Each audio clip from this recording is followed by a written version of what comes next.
Heat transfer through composite slab या slab की जगह हो सकता है प्लेन वॉल। देखो ये सब हेडिंग तुम्हें लग रहे हैं अलग अलग, सारे कॉन्सेप्ट सेम है, बस कॉन्सेप्ट समझ लो सारा सेम हो जाएगा। कंपोजिट मतलब क्या हो जाए, एक से ज़्यादा हो जाए। अभी हमने तुमने देखा कि एक केवल था, अब क्या हो जाए, एक से ज़्यादा हो जाए, एक से ज़्यादा हो जाए। लाइक 3 हो गया, अगर मैं इसे 1 मानूँ, इसे 2 मानूँ और इसे मैं 3 मानूँ तो 3 होगा। और मैं बोलूँ कि इसका टर्म से T1 है, इसका क्या है T2 है, और इसका क्या है T3 है, और इसका क्या आपका T4 है, ठीक है ना। और T1 is greater than T2, T2 is greater than T3 और T3 is greater than T4। और इसका जो लेंथ है बच्चों L1 है, ये L2 है और ये क्या L3 है। अच्छा ये बताओ कि आपका हीट का फ्लो क्या होगा, ऐसे होगा। और हम लोग एरिया कौन सा लेंगे, इसके परपेंडिकुलर, मतलब ये वाला एरिया हम लोग लेंगे, ये वाला इस साइड का, ये ऐसे दिख रहा है, इसका कुछ एरिया होगा, बात समझे, 3 डायमेंशन में इसका क्या होगा, कुछ एरिया होगा, मतलब ये वाला एरिया। तो ये वाला एरिया का मैंने मान लिया क्या, ए मान लिया। एरिया तो सबके लिए सेम होगा, इसका इसका इसका, और वो क्या होगा आपका ए हो गया, ठीक है। और थर्मल कंडक्टिविटी इसके लिए पहले के लिए K1 मान लिया, इसके लिए मैंने K2 मान लिया, इसके लिए मैंने K3 मान लिया। ये सारा मेरा काम हो गया। अब देखो मैं एक सारा कॉन्सेप्ट बता रहा हूँ, जो कुछ पूछेगा सारी चीज़ क्लियर हो जाएगा। तो मेरे को अगर डील करना हो तो मैं सबसे पहले क्या करूँगा कि 3 है तो मैं 3 रजिस्टर बना लूँगा, ये ठीक है, 3 रजिस्टर बनाऊँगा।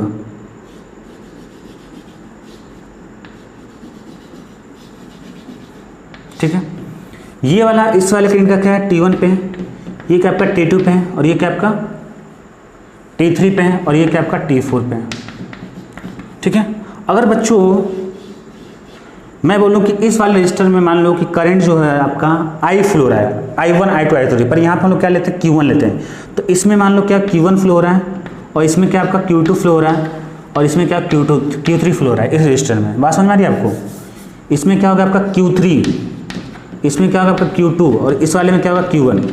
तो अब हमें ये बताओ, तुमने पढ़ा होगा कि अगर कोई 3 रजिस्टर सीरीज में है तो जो करंट अगर भले I1 मान लो, I2 मान लो, I3 मान लो, तो ये करंट क्या होगा, सेम होगा, I1 I2 equal to I3 upon में इक्वल टू I। मतलब सीरीज में क्या होता है, करंट मतलब करंट सीरीज में क्या होता है, करंट क्या होता है, सेम होता है। तो यहाँ पे हीट, इसे बोले Q मतलब क्या, हीट करंट क्या होगा, सेम होगा। तो यहाँ बच्चों क्या होगा, हीट करंट क्या होगा आपका, सेम होगा, ठीक है ना। हीट करंट क्या होगा, सेम होगा।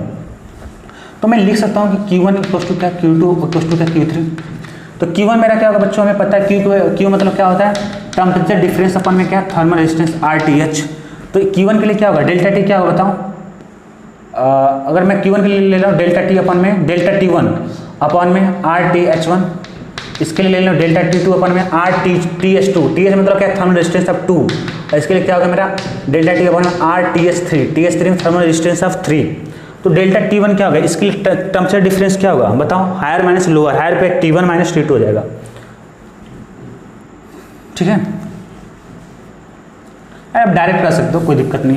तो इसके लिए हम Q1 लिखना चाह रहे हैं, ठीक है ना। Q1 क्या होगा बच्चों, तो टेम्परेचर डिफरेंस डेल्टा T, तो इसके लिए क्या होगा T1 माइनस T2 अपॉन में रेजिस्टेंस RTH कितना होगा इसके लिए।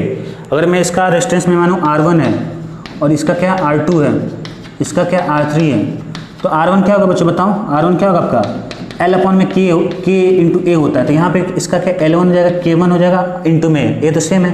R2 क्या होगा बच्चों, यहाँ पे L2 अपॉन में क्या होगा K2 इंटू में A, और R3 क्या होगा आपका L3 अपॉन में K3 into A। L upon K होता है ना, तो लेंथ इसका L3 अपॉन K3 होगा, ये होगा आपका। तो T1 माइनस T2 अपॉन में उसका रेजिस्टेंस R1, ये हो जाएगा Q2 क्या होगा T2 minus high temperature minus low temperature T2 minus T3 upon में क्या R2, और यहाँ पे जाएगा T3 माइनस T4 अपॉन में R3।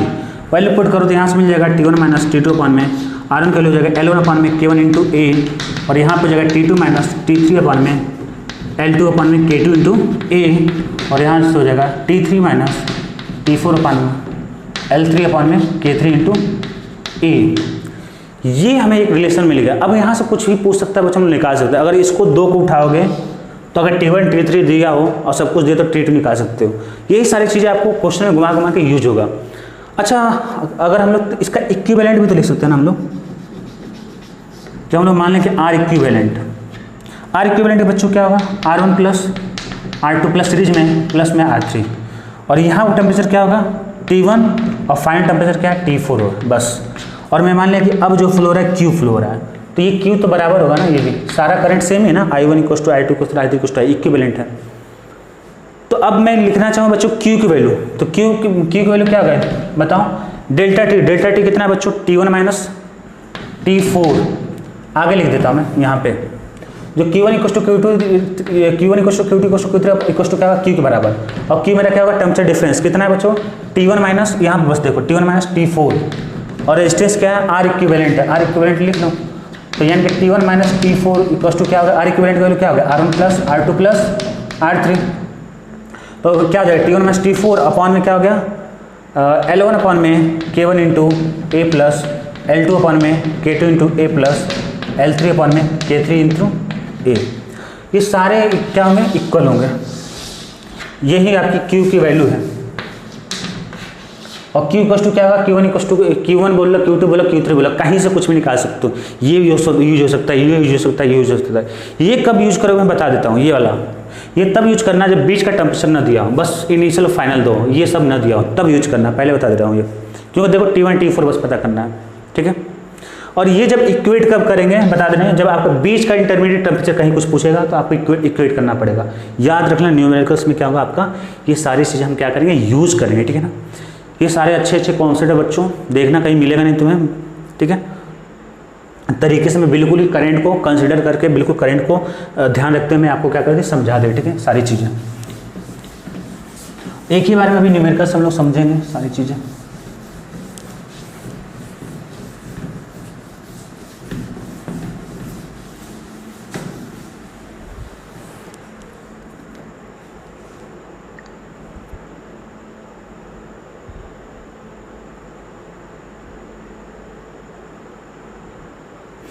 अब तो आपको दिक्कत नहीं होगी अगर आपके स्लैब सीरीज में हो, स्लैब मतलब कैप्टिन सीरीज, अगर मतलब सीरीज में रखा हो तो कोई दिक्कत नहीं होनी चाहिए। मेरे को लगता है कि अगर मैं बोलूँ कि ये 3 स्लैब है, ठीक है,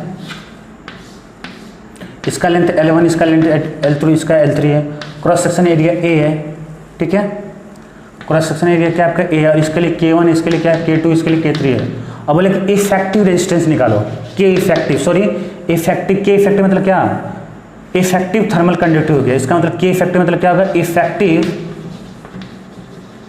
इफेक्टिव थर्मल कंडक्टिविटी पूछे क्या होगा, मतलब के इफेक्टिव अगर पूछता है क्या होगा। चलो देखते हैं कैसे निकालेंगे। सिंपल सी बात है, इसे कन्वर्ट करो रेजिस्टेंस के फॉर्म में, बस मेरा सिंपल सा क्वेश्चन यही है आपका, क्या करो, कुछ भी इसका क्वेश्चन है हीट ट्रांसफर का, बस कन्वर्ट करो ऐसे। तो ये मैंने मान लिया R1 मान लिया, क्या मान लिया, R2 मान लिया, ये R3 मान लिया। तो इसका इक्विवेलेंट क्या होगा बच्चों बताओ, सीरीज में तो R इक्विवेलेंट क्या होगा, R1 plus R2 plus R3, ठीक है, R1 plus R2 plus R3 ये होगा। तो R इक्विवेलेंट क्या होगा, अगर R इक्विवेलेंट हम लोग माने हैं, पहले R इक्विवेलेंट निकालो पहले। तो R1 की वैल्यू क्या होगा, L1 अपॉन में क्या हो जाएगा, L1 K1 इंटू में A, इसकी वैल्यू क्या होगा L2 upon K2 into A, और इसकी क्या होगा L3 अपॉन में K3 इंटू A, ठीक है। ये R इक्विवेलेंट की वैल्यू हो गया, ठीक है, कि L1 अपॉन में K1 into A plus L2 upon में K2 into A plus L3 upon में K3 into A।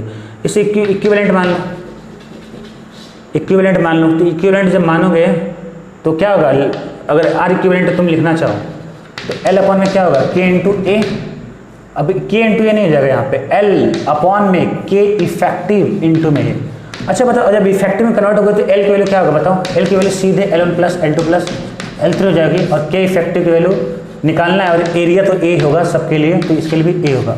Value put कर देना, बस आपको प्रोसेस बता रहे हैं, K इफेक्टिव आ जाएगा, ठीक है।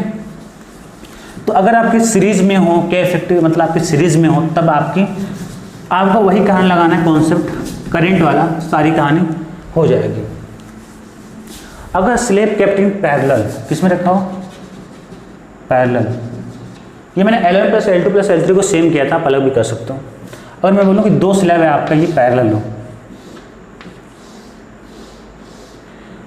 पैरेलल में, ठीक हो, दोनों स्लैब के आपका ये पैरेलल में है। देखो अगर आपका हीट यहाँ से आएगी तो बटेगी ना यहाँ पर करंट। पैरेलल का परिभाषा डेफिनेशन कैसे हम लोग दिखाते थे, अगर ये 2 रेजिस्टर पैरेलल मतलब क्या, करंट क्या होगा, डिवाइड हो जाएगी, पोटेंशियल क्या होगा, डिफरेंस सेम होगा। तो ये क्या है कि पैरेलल में है, ठीक है। अभी इस वाले लाइन का टेम्परेचर T1 है, इसका क्या है टेम्परेचर T1 T2 में देखना नहीं है, ठीक है। तो अगर मैं बोलूँ पैरेलल में बच्चों क्या है कि यहाँ पे एरिया सेम आपका नहीं रहेगा, हो सकता है एरिया क्या होगा डिफरेंट हो जाए, हो सकता है आपके एरिया क्या डिफरेंस हो, ऑफकोर्स हो जाएगा, A1 हो जाएगा, बराबर भी हो सकता है, डिफरेंट भी हो सकता है, पर सीरीज में एकदम तय है कि अगर आपका एक स्लैब को सेम हाइट में रख रहे हो तो क्या होगा, एरिया सेम होगा। वो आप देख सकते हो क्वेश्चन, कोई दिक्कत नहीं। A1 हो गया और ये क्या होगा A2 हो गया, ठीक है, क्लियर है। अब यहाँ पे लेंथ क्या होगा बच्चों, लेंथ तो दोनों के लिए सेम ही होगा, सिंपल सी बात है, ऑब्वियस बात है, लेंथ क्या होगा आपका सेम होगा, ठीक है। तो अब बोल रहा है कि आपका क्या के इफेक्टिव अगर निकाल, इसका क्या K1 है, इसका क्या आपका K2 है, और बोला के इफेक्टिव क्या होगा, के इफेक्टिव क्या होगा। के इफेक्टिव तो बहुत ही सिंपल है, पैरेलल में बना दो इसे,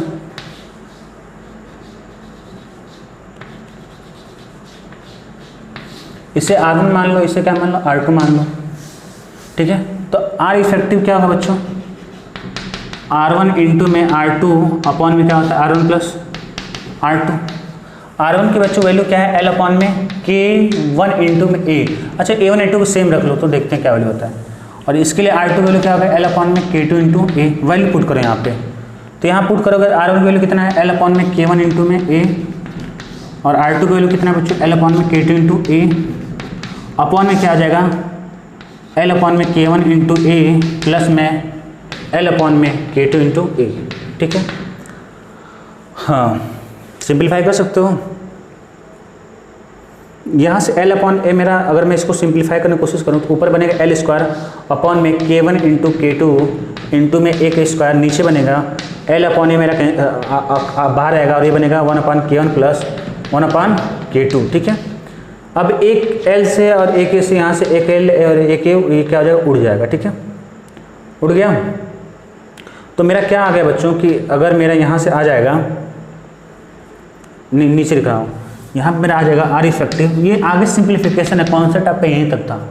तो अगर मैं लिखना चाहूँ तो मैं लिख सकता हूँ कि L अपॉन में K1 इंटू K2 इंटू में क्या होगा आपका A होगा, L अपॉन में K1 K2 इंटू A, और नीचे में क्या बच्चों आपका 1 अपॉन में K1 plus K2 into A, ठीक है, 1 upon K1 plus K2 into A। Simplify में कर देना, डायरेक्ट कर देता हूँ। तो K1 प्लस K2 हो जाएगा, अपॉन में क्या हो जाएगा K1 into K2, K1 into K2। तो यहाँ से यहाँ तक क्या हो जाएगा आपका कट जाएगा, K1 K2 कट गया, ठीक है। मैं इधर लिख रहा हूँ तो R इफेक्टिव की वैल्यू जो है बच्चों क्या हो गया L अपॉन में A इंटू में क्या हो गया K1 प्लस K2 हो गया, क्या हो गया R effective value L upon में क्या हो गया A इंटू में क्या होगा K1 प्लस K2 हो गया, ठीक है।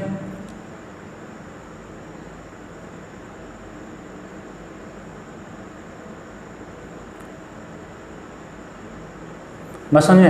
अगर मैं R इफेक्टिव में निकालने की कोशिश करूँ बच्चों कि अगर इसको कन्वर्ट करो तो R इफेक्टिव लिखो, तो R इफेक्टिव क्या हो जाएगा बच्चों, यहाँ पे R इफेक्टिव की वैल्यू बताओ क्या होगा। अगर इसको एक सेम कन्वर्ट करना चाहो, अगर इसको सेम में कन्वर्ट करना चाहो, समझ लो एक तो इसका लेंथ क्या होगा सेम होगा, एरिया क्या होगा 2A टाइम्स हो गया, और इसे मैंने मान लिया K इफेक्टिव हो गया। तो इसके लिए R इफेक्टिव वैल्यू क्या है देख लो, L अपॉन में क्या होगा K इफेक्टिव इंटू में 2 टाइम ऑफ एरिया। ये देखना कंफर्म करना, शायद यही होगा, ठीक है ना, श्योरली शायद यही होगा, देखना, ठीक है ना। तो मैं ऐसे कॉन्सेप्ट बताना चाह रहा था, लेकिन रिजल्ट कुछ में शायद आ सकता है, तो मैं सिखा देता हूँ। तो R इफेक्टिव वैल्यू क्या हो जाएगा बच्चों, L अपॉन में K इफेक्टिव इंटू में क्या होगा 2 टाइम्स A हो गया। तो ये वैल्यू पुट कर दो ना, यहाँ पे कोई प्रॉब्लम थोड़ी है। तो ये बराबर हो जाएगा L अपॉन में कितना है K इफेक्टिव इंटू में 2 टाइम्स ऑफ A। तो एरिया से एरिया कट जाएगा, L से कट जाएगा, और K इफेक्टिव की value K1 plus K2 upon में 2 आ गया, ठीक है। K1 प्लस K2 अपॉन 2 आ जाएगा कब, जब आपका दोनों पैरेलल होगा और एरिया क्या होगा आपकी सेम होगी, एरिया क्या होगा आपकी सेम होगा, ठीक है बच्चों। ये तो बस आपको ऐसे सॉल्व कराते कराते रिजल्ट आ गया, ठीक है ना, और शायद ये रिजल्ट होता भी है, एक बार देख लेना, ठीक है ना। 2 वे ही होता है, 2 ही होगा आपको, ऑब्वियस सी बात है, ये तो बहुत ही। तो ये सारे भी बच्चों क्या है कॉन्सेप्ट, देखो एक से कॉन्सेप्ट में सिखा रहा हूँ, इतना आपको कुछ मिलेगा नहीं, अब भाई इतना सब कुछ हम लोग पढ़ेंगे नेक्स्ट तक, तो आपको उसे प्रोवाइड किया जाए ताकि आपको क्वेश्चन क्या हो जाए, इजीली बने इसमें बने। अगर मैं थोड़ा सा एक क्वेश्चन मैं आपको देता हूँ, और आर इफेक्टिव निकालने के लिए बोले तो आप कैसे निकालोगे?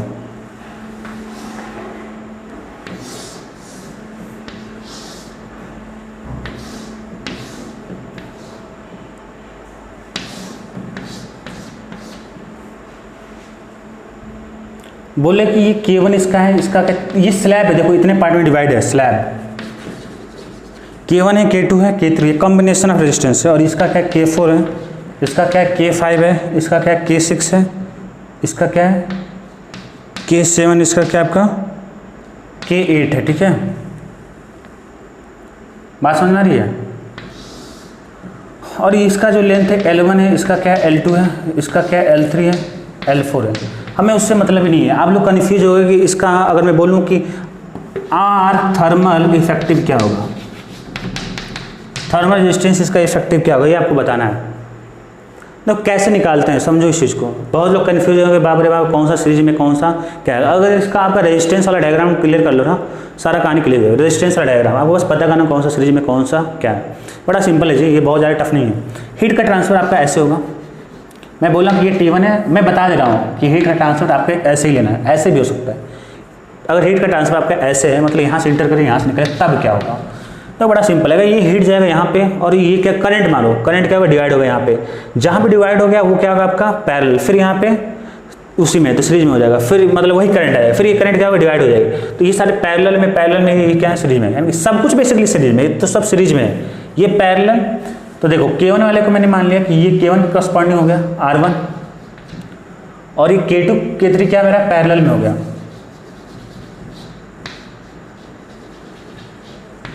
K2 K3 मेरा क्या होगा, पैरेलल में हो गया। ठीक है, तो ये मैंने इसके करस्पॉन्डिंग R2 मान लिया, इसके करस्पॉन्डिंग R3 मान लिया। अब वो फिर करंट वाली बढ़ती, दोनों देखो I चला, यहाँ से देखो I चला, यहाँ पे I1 डिवाइड हो गया, चलो Q समझो, Q नहीं I पहले समझ लो, तुम लोग रिप्लेस करना I1 I2, फिर I1 और I2 मिलकर यहाँ पे क्या हो जाएगा, I निकलेगा, यानी कि वही करंट, सेम करंट फ्लो हो गई।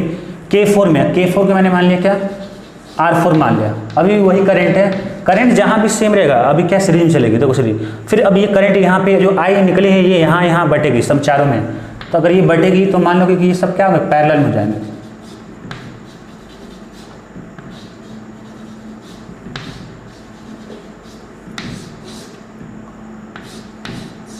तो ये I है, मान लो कि अब इस बार फिर ये टूट गया, मान लो कि कितना में I4 I5 और I6, I4 I5, इसके लिए I5, इसके लिए I6 और इसके लिए I6।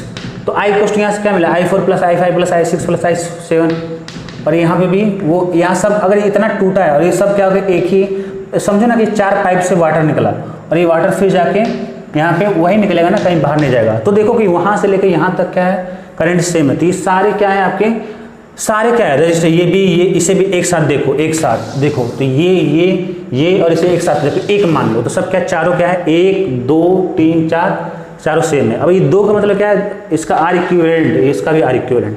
अगर आपने ये कर लिया, सारा कहानी खत्म हो गया। फिर आप आर इक्विवेलेंट, आपको पता है एल अपॉन क्या होता है,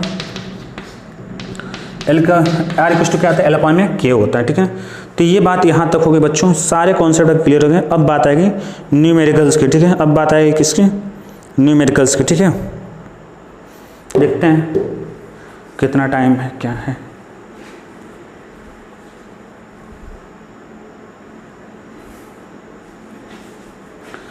ज़्यादा देखते हैं कितना देर तक होता है।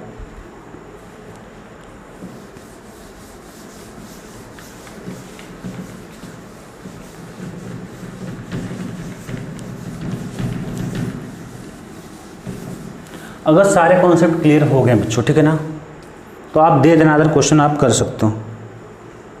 चलो क्वेश्चन नंबर 1,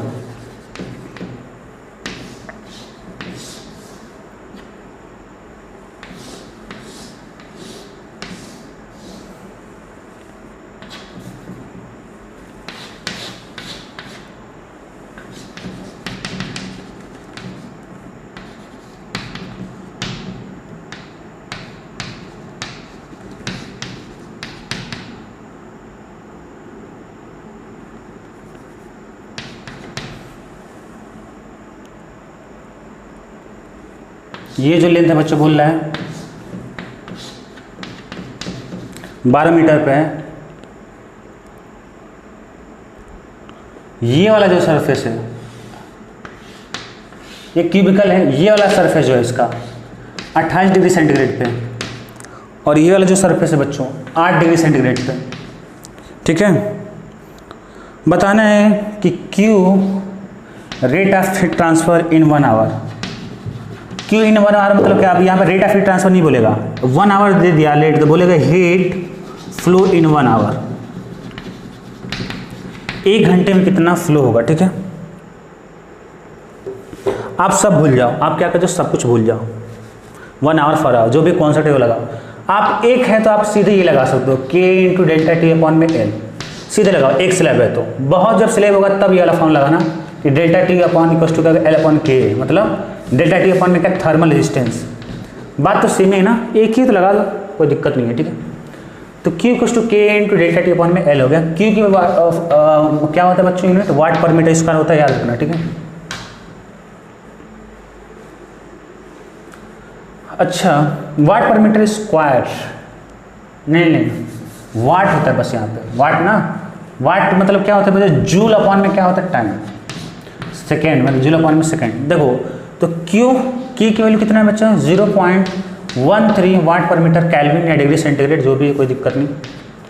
एरिया बच्चों अब यही समझना है एरिया कौन सा लेना है। अब अगर आपको यहाँ पे भी एक एरिया देते कन्फ्यूज होगे, तो हीट आपका ऐसे फ्लो होगा, ये सरफेस और ये सरफेस दे, इस सरफेस के परपेंडिकुलर फ्लो होगा, तो ये इसके मतलब इस सरफेस मतलब जो भी हीट फ्लो हो रहा है तो उसके परपेंडिकुलर सरफेस क्या है, ये तो एक एरिया दिया है तो कन्फ्यूजन कोई बात नहीं, 2 हो गया। डेल्टा टी क्या होगा, high temperature minus low temperature, 28 में से 8 जब 20। एल क्या है बच्चों, 12 मीटर है, तो ये हो गया 12, 2 छक्के 12, और यहाँ से अगर 13 दूनी 26, 13 दूनी 26, 260 2.6 अपॉन में 6, तो Q की वैल्यू बच्चों आ गया 2.6 अपॉन में 6, ये आ गया इसका जूल पर सेकेंड। ठीक है ना, वाट में आ गया इसका मतलब। अब हमें इसमें यूनिट नहीं चाहिए, इसमें क्या एक छुपा हुआ है, इसमें जो आपका हीट पूछा है Q का मतलब क्या हो गया कि हीट अपॉन में क्या टाइम, हीट अपॉन में क्या टाइम, हीट अपॉन टाइम की वैल्यू कितना आ गया 2.6 अपॉन में 6 आ गया। तो अगर मेरे को हीट चाहिए बस केवल, तो 2 जो भी ये वैल्यू है 2.6 अपॉन में 6 इंटू में क्या टाइम से मल्टीप्लाई कर दो, टाइम दिया 1 घंटा, 1 घंटा मतलब क्या 3600 सेकेंड। अब कन्वर्ट कर ले रहे हैं, बस ये आ गया, कन्फ्यूज किया था आपको बस लास्ट में। हीट फ्लो इन 1, ये क्वेश्चन हो गया आपका।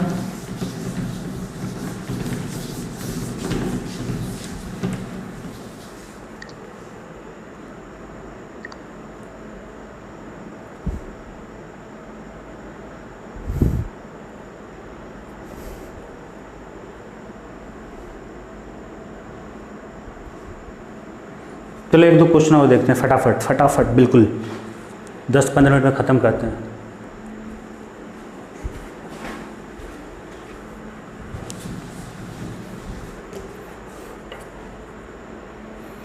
क्वेश्चन नंबर 2 अच्छा क्वेश्चन है, शायद जेईई में आया उस टाइप क्वेश्चन।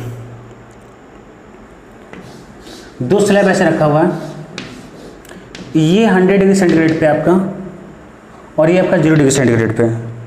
इसके लिए बोल रहा है ये सारा डेटा कि जो K1 की वैल्यू है इसके लिए 50 है, L की वैल्यू जो है बच्चों 2 सेंटीमीटर स्क्वायर है, A की जो वैल्यू है, यूनिट मत देखो बस वैल्यू देखो, यूनिट में भी कुछ भी हो जाए, बस आपको ऐसे रेंडमली मैं क्वेश्चन करा देता हूँ।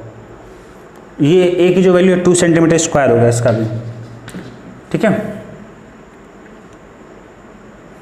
K2 की जो वैल्यू यहाँ पे 100 है, L का वैल्यू 8 सेंटीमीटर है, और A की जो वैल्यू 1 सेंटीमीटर स्क्वायर है। ठीक है, ये 100 डिग्री सेंटीग्रेड पे ये वाला इंड, ये वाला क्या 0 डिग्री सेंटीग्रेड पे। अच्छा ये इसके लिए, और देखो ये अलग अलग मानो, अलग रोड है, ये अलग रोड है, तो जहाँ पे मीट कर रहा है हम उसे बोलते हैं जंक्शन। क्या बोलेंगे, जंक्शन। जैसे मान लो कि ये ट्रेन यहाँ से आ रही है, एक स्टेशन यहाँ से, एक ट्रेन आ रही है यहाँ से, तो जहाँ मीट वाला जंक्शन है जहाँ पे, तो उसे जहाँ पे मतलब उस स्टेशन को हम लोग क्या बोलते हैं, जंक्शन, तो हम लोग बोलेंगे उसे जंक्शन। तो बोले जंक्शन का टेम्परेचर क्या होगा, मान लो T मान लो, मैंने पहले बताया था कि जब जंक्शन वंक्शन के बीच का टेम्परेचर पूछे तो हम लोग इक्वेट करते हैं। तो आप क्या करो, इस सारे क्वेश्चन के इसको मान लो कि एक रजिस्टर इसके करस्पॉन्डिंग हो गया और एक रजिस्टर इसके करस्पॉन्डिंग हो गया। ये वाला टेम्परेचर कितना है बच्चों, 100 डिग्री सेंटीग्रेड है, ये वाला कितना है 0 डिग्री सेंटीग्रेड, और बीच का मैंने मान लिया T है। ठीक है, बीच का टेम्परेचर क्या आपका T है, तो हीट आपका फ्लो होगा। तो अगर मान लो इसके Q1 इसके क्रॉसपोंडिंग हो रहा है, इसके लिए क्या हो रहा है Q2 हो रहा है। तो ये क्या है, दोनों क्या है आपका सीरीज में है। तो सीरीज में क्या होता है, करंट सेम होता है, यहाँ पे हीट करंट सेम होगा, Q1 इक्वल टू क्या Q2। Q1 Q2 मतलब टेम्परेचर डिफरेंस, तो Q1 के लिए टेम्परेचर डिफरेंस निकालना Q1 के लिए, तो Q1 के लिए क्या है 100 से कितना टेम्परेचर ड्रॉप होगा, डेल्टा टी होता है ना, Q1 क्या होगा डेल्टा टी अपॉन में आर थर्मल रेजिस्टेंस, यही ना होगा। तो Q1 बताओ क्या होगा, Q1 डेल्टा टी यानी कि डेल्टा टी टेम्परेचर ड्रॉप, तो Q1 में से कितना हो गया टेम्परेचर ड्रॉप कितना 100 है, बाद में कितना 100 से कितना हो गया टी हो गया, तो 100 माइनस टी अपॉन हो गया, और रेजिस्टेंस कितना हो गया एल अपॉन में के ए, एल अपॉन में के ए। तो यहाँ पे मान लो कि एल कितना है, इसे ले लो L1 ले लो भैया, L1 और इसे L2 ले लो, तो यहाँ से हो गया L1 अपॉन में K1 इंटू में A, और यहाँ से 100 माइनस टी, फिर यहाँ से Q2 क्या होगा टेम्परेचर ड्रॉप, तो यहाँ से T से कितना होगा 0, तो T माइनस 0 अपॉन में थर्मल रेजिस्टेंस वो कितना हो गया L2 अपॉन में K2 इंटू A। तो वैल्यू पुट कर लो, तो यहाँ से 100 माइनस टी हो जाएगा, L की वैल्यू कितना है बच्चों, हालांकि आप कुछ भी यूनिट में ले लो फर्क नहीं पड़ेगा, इसलिए जो है ना कोई भी यूनिट ले लो, बस इसका दोनों का यूनिट क्या होना सेम होना चाहिए, के पे डिपेंड ही नहीं करेगा, ठीक है ना, क्योंकि देखो ना रेशियो बन जा रहा कट जाएगा। तो L1 कितना है बच्चों 2 है, अपॉन में के L अपॉन में K1 कितना है 50 है, इनटू में क्या हो जाएगा एरिया A1 2 हो गया, फिर यहाँ से हो जाएगा T माइनस 0 अपॉन में L कितना है बच्चों यहाँ पे इस केस में 8 है, अपॉन में K2 इंटू A, K2 कितना है 100 इंटू में क्या होगा 1 हो गया, तो 100 माइनस टी अपॉन में ये क्या होगा 2 से 2 कट गया, और यहाँ से 50 दूनी 100, 2 चौके 8, 4 से मल्टीप्लाई हो जाएगा, तो कर लो T minus 100 minus T upon में 1 इक्वल टू हो जाएगा टी माइनस 0 अपॉन में 4 से मल्टीप्लाई कर दो तो 400 माइनस क्या होगा 40 इक्वल टू क्या हो गया टी, तो 400 की वैल्यू हो गया 5t, तो टी की वैल्यू कितना हो गया बच्चों 80।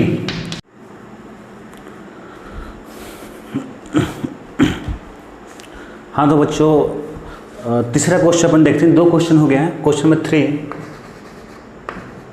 ये जेई में क्वेश्चन आया हुआ है, ठीक है, ध्यान से देखो समझो। बोलना है कि 3 रॉड है, कितने रॉड है 3 रॉड है,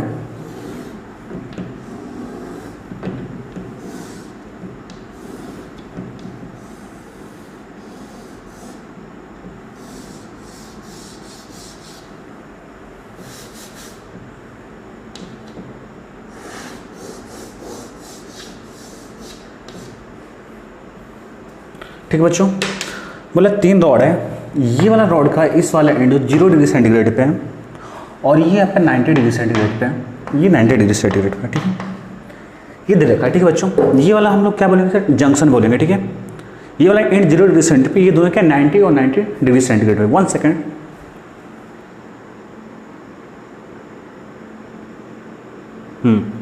ठीक है। अब क्या बच्चों बोल क्या रहा है कि इसकी लेंथ L है, इसकी भी लेंथ L है, इसकी भी लेंथ L है, तीनों की। बोला क्रॉस सेक्शन एरिया जो भी इसका A है, इसका भी A है, और इसका भी क्या है A है, इतना बोल रहा है। और क्या बोल रहा है, three rods made of the same material. बोल रहा है कि जो 3 रॉड है, 3 rod made of same material. ये बच्चों ये अपने आप में कुछ बोल रहा है, इसीलिए मैंने लिख दिया इसको। देखो जो के होता है थर्मल कंडक्टिविटी होती है, ये प्रॉपर्टी ऑफ मटेरियल होती है। यानी कि अगर मटेरियल प्रॉपर्टी ऑफ मटेरियल तो अगर सेम कोई सेम, ये भी आयरन है, ये भी आयरन है, ये भी आयरन है, एक ही टाइप की बॉडी से बनता है, के क्या होगा सेम होगा, ठीक है ना। इसलिए इसको मैंने लिख दिया। तो कहीं इसका मतलब आर है तो इसका मतलब क्या होगा के। अगर अल्फा भी होता है अल्फा भी सेम होता है, डेंसिटी भी होती क्या होती सेम होती।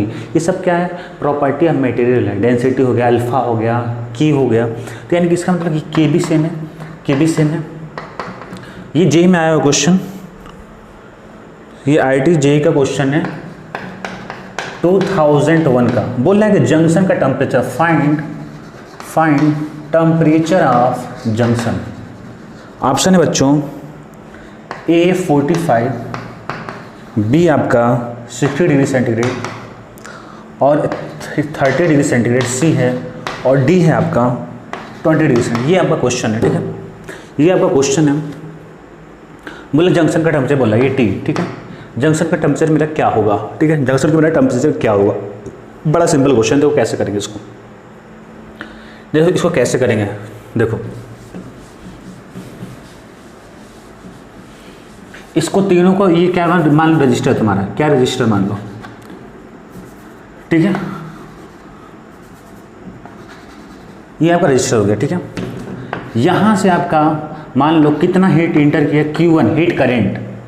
अब यहाँ जंक्शन पे हीट करंट इतना पहुँचा और यहाँ पे इधर इस रेजिस्टेंस Q2 जा रहा है और इधर क्या जा रहा है Q3।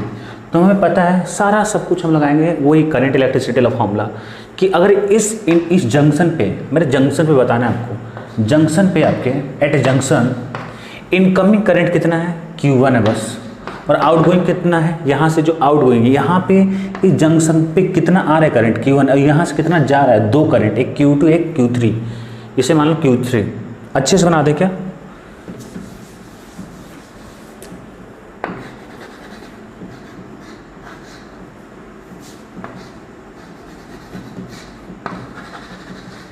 ये कितना है बच्चों, 0 डिग्री सेंटीग्रेड, ये आपका 90 है, ये भी क्या आपका 90 डिग्री सेंटीग्रेड, और ये मान लो T आपका, यहाँ से कितना इंटर किया Q1, ठीक है। लेंथ एरिया के सबका सेम है, इसका भी लेंथ एरिया और के क्या है, सेम है, सबके लिए सेम है लेंथ एरिया के, ठीक है।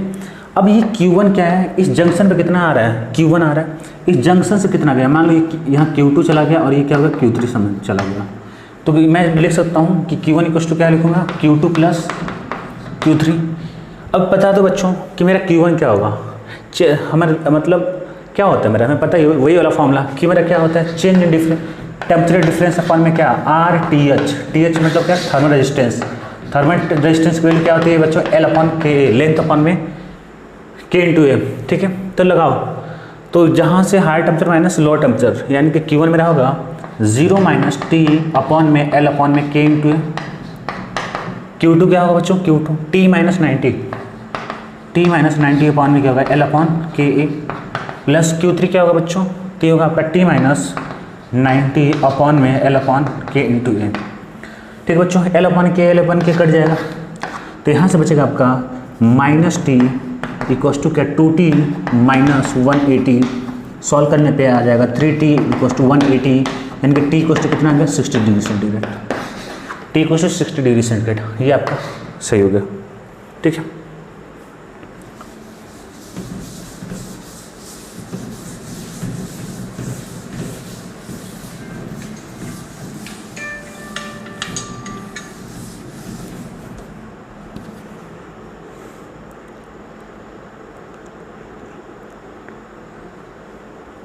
एक क्वेश्चन नंबर 4 देख लो बच्चों।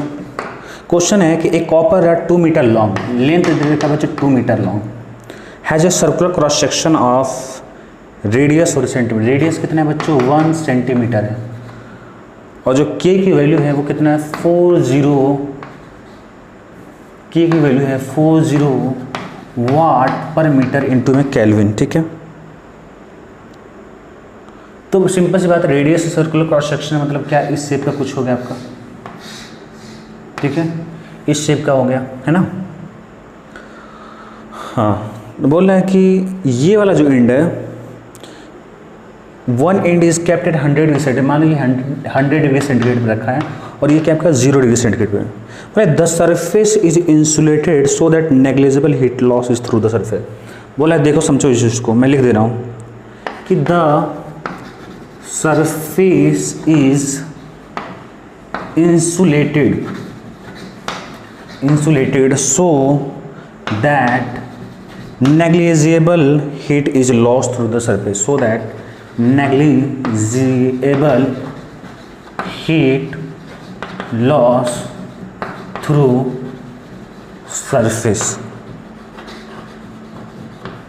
ठीक है। हाँ, the surface so that negligible heat loss, इसको लिखा है, इसका मतलब अगर कहीं आ रहा है तो इसका मीनिंग है, इसको मैं समझाना चाह रहा हूँ कि बोला कि ये वाला सरफेस सब नहीं, ये वाला क्या है, इंसुलेटेड है। अगर बच्चों इंसुलेटेड है तो यानी कि इस तरह का तो हीट ट्रांसफर होगा ही नहीं, खत्म कहानी इसकी, खत्म। यानी कि जो भी होगा इधर होगा, ऐसे होगा, और ये किसके लॉन्ग हो रहा है, लेंथ के लॉन्ग हो रहा है। जब ऐसा आ गया सिलेंडर केस में लेंथ के लॉन्ग, तो मैं वाला थर्मल रेजिस्टेंस के लिए ये फॉर्मूला मैं लगा सकता हूँ, खत्म कहानी। तो चलो थर्मल रेजिस्टेंस निकाल लो पहले। तो अगर मैं निकालना चाहूँ थर्मल रेजिस्टेंस तो क्या होगा, L अपॉन में K इंटू ए।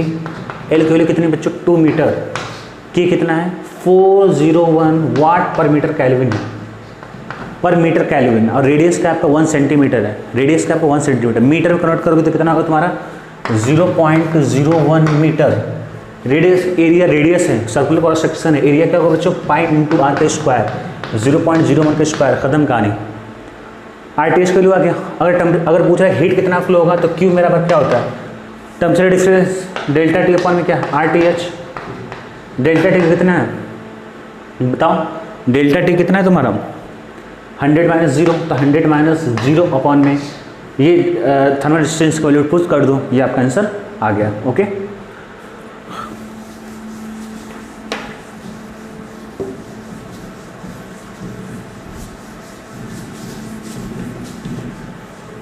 देखो बच्चों इसमें क्वेश्चन, ये आपका टॉपिक इंपॉर्टेंट है इसलिए मैं क्वेश्चन करा रहा हूँ, ठीक है ना। और कोई एक और क्वेश्चन बस देख लेते हैं लास्ट,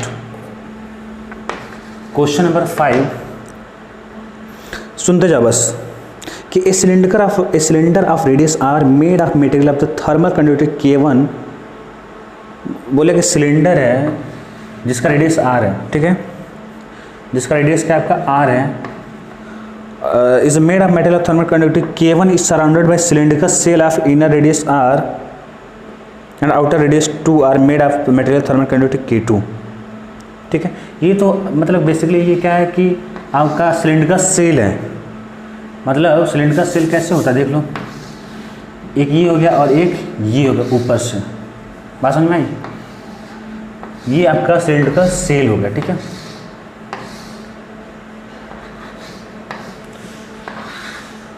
अब ये सेंटर होगा बच्चों, ये इनर वाला रेडियस आर है, आउटर वाला रेडियस क्या है 2r है, ठीक है। अब ये इनर वाले का जो थर्मल कंडक्टिविटी K1 है, अब बाहर वाले का क्या है K2 है, बाहर वाले का क्या बच्चों K2 है। तो बोला the two ends of the combined system maintain at two different temperature, there is no heat transfer across the cylindrical surface. ये वाला सरफेस से नहीं होगा, मैं बता रहा हूँ रीज़न क्यों होगा बार बार, ताकि आपका हीट ट्रांसफर कैसे हो, ऐसे हो, लेंथ क्या लाऊँ, ताकि आप फॉर्मूला लगा सको L/K वाला। There is no loss of heat across the cylindrical surface. The system is in steady state. The effective thermal conductivity of the system. Effective thermal conductivity of system आपकी क्या होगी?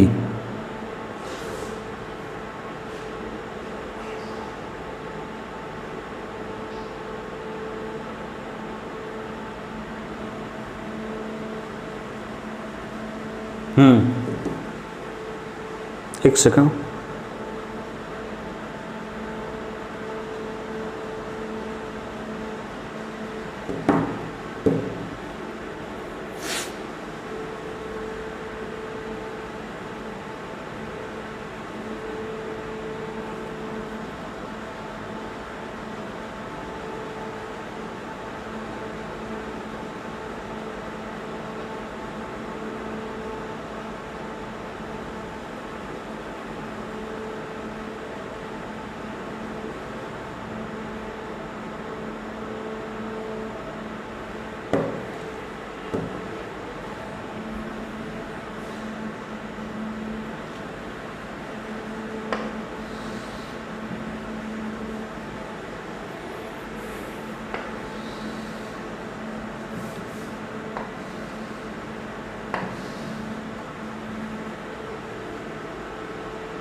इस पता मैं क्यों रुका हूँ, इसमें सॉल्यूशन मेरे को सही नहीं लगा है, ठीक है। चलो मैं जो कॉन्सेप्ट बताना चाह रहा हूँ वो सीख लो, ठीक है ना। कॉन्सेप्ट के इफेक्टिव पूछे कुछ ही पूछे, बड़ा सिंपल है, देखो कैसे। पहली बात तो अगर ये इसका एच वाला टेंज मान लो T1 है और ये वाला क्या है T2 है, टेम्परेचर क्या है, इधर वाला फिक्स है, लाइक ए पोटेंशियल डिफरेंस।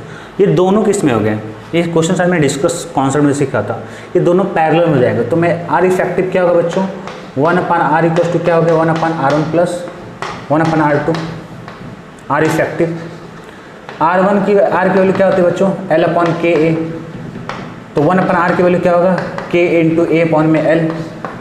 तो हम इसके लिए लिख सकते हैं K into K effective into में A इफेक्टिव इंटू में L, और ये बनेगा K1 इंटू A1 अपॉन में L1 plus K2 into A2 upon में L2। ये सारा लेंथ तो सबके लिए सेम होगा, चाहे इफेक्टिव हो चाहे कुछ भी हो, ठीक है ना।